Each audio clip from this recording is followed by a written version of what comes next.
The South African National Blood Services is considering the use of convalescent plasma as a possible treatment for COVID-19.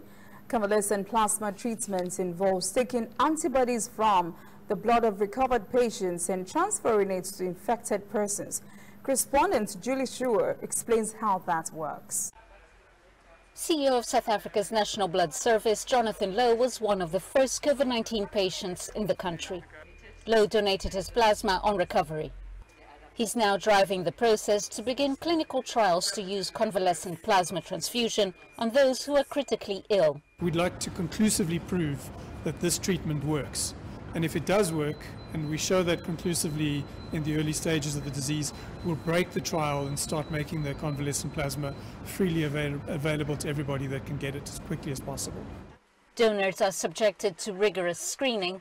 Plasma from 60 recovered patients has so far been collected, tested and stored.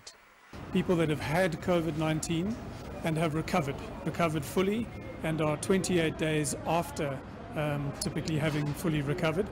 We collect their plasma, and then that plasma will then, in the second arm of the trial, go into an ill patient, a patient that has active COVID-19, and it'll give them a degree of what's known as passive immunity.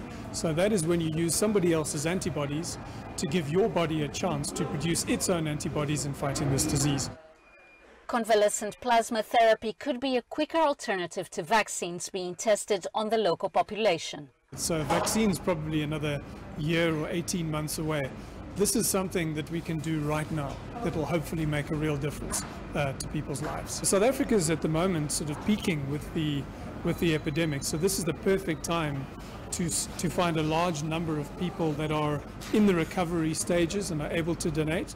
These plasma trials are part of an ongoing research to effectively treat those infected. South Africa is also testing a vaccine and studying live coronavirus cultures.